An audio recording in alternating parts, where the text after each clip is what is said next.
image, and generally of sight, sound, taste, or even mind. A journey into a wondrous land whose boundaries are that of imagination. There's a signpost up ahead. Next stop, Jake Steves.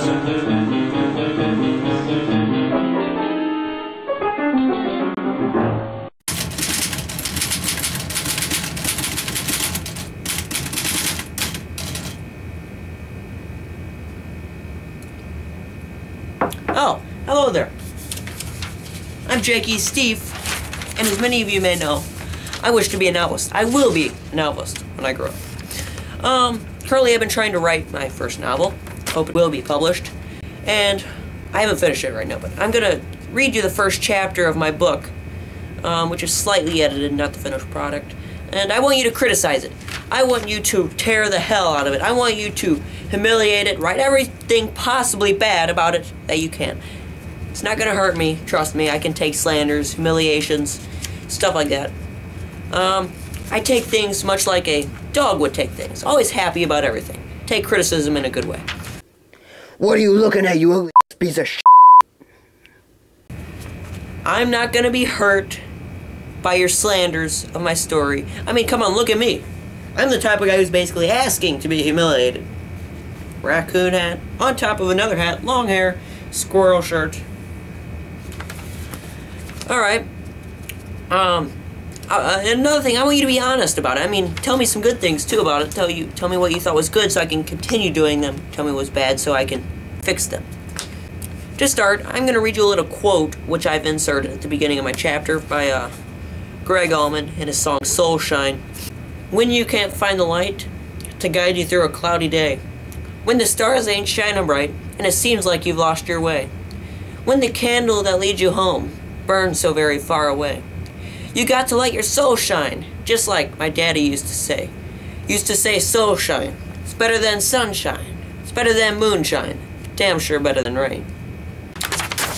Alright, to start with the first chapter, once again, be looking out for errors that I could fix to make my writing better. It's chaptered The Man. Just to give you a little summary of my story. It's basically futuristic dystopian America taken over by communism, socialism, haven't decided which yet, but here we go. Nestled comfortably in a green recliner between two velvety arms was a man. Splattered across his face was an intricately woven webwork of wrinkles. Salty fluid spilled from his bloodshot eyes and formed two rivers within the dry cracking crevices that made up his face. They met at a point on his chin and made a glossy V which emphasized his deadly pale luster. He was reviewing the future from every perspective, constructing a detailed plan for each scenario, when his thoughts were rudely interrupted by an arrogant, buzzing noise. He let a triumphant wail, his breathing grew faster, and he began to shake all over. A trembling arm was outstretched from the white blob and rested upon a thin black box. There were 12 square buttons, and many others that had various geometrical properties. He thumbed one, and the noise ceased. On it was a dully lit screen which accompanied the room's only light source, a Tiffany lamp. There was a date and time at the bottom of the screen which read August 8th, 2023, 4:59 p.m. The time partly concerned him, but what adjusted the water pressure on his eyes was the joyous photo of him and his son, his pride and joy. It was taken back when doing stuff was legal, when living life was fun, when you need not live in fear. Heck, he probably would have been arrested had he been found with a photo which portrayed someone hunting. This man had come to his two roads diverged in a yellow wood, as Robert Frost would have put it. His decision now would not only test his willpower, but could potentially change the entire fate of his country. Our country. America. He pushed down 3 numbered buttons on his phone, which we all know so well, and elevated the device to his ear with all his remaining strength. With a few beeps, there was a hello, what is your emergency? Utter silence. Hello? After muffling a few sobs, the man made a reply to let his presence be known. Sir? Hello. I have no emergency, ma'am. I would like to report oh my.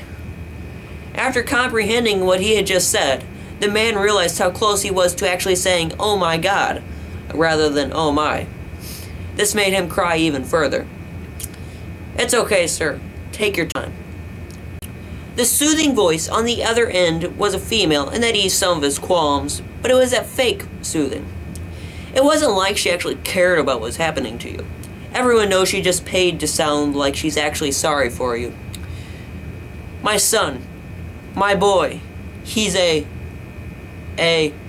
reader. This depressed him like hell. There was of course always plan B. With his free hand, he pulled out a 6-gun and gave the chamber a spin. A game of Russian roulette. Its cold metal made him shudder. Oh my. That's not it, he blurted against his will. He's also committed the most frowned upon crime. My boy's a writer. The man heard a gasp on the other end, as if she had never heard anyone admit this terrible thing to her before. On the other end, the man's end, there was a very audible click. Suspenseful, I know. Awesome. Hey, gotta give some self-pride to myself. Well, that's my first chapter, titled The Man. Tell me how you like it. I'm not gonna post any more due to copyright reasons. People will try to steal my story, even though it may suck right now. I think it's pretty good. Hey, I'm humble. But anyway, thank you for watching. Thank you for watching. Thank you for watching LZ Production and a Bibliophile Production, and be sure to have a great day. Thank you.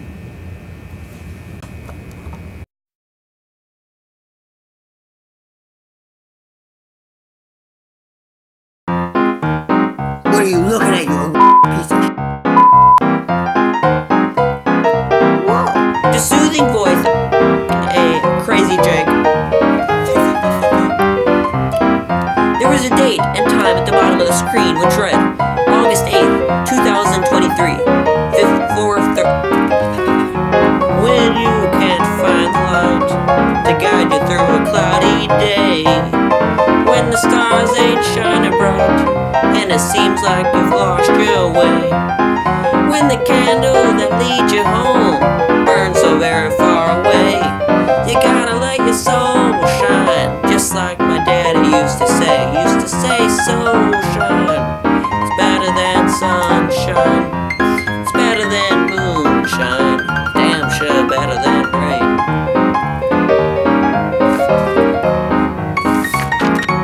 The soothing it,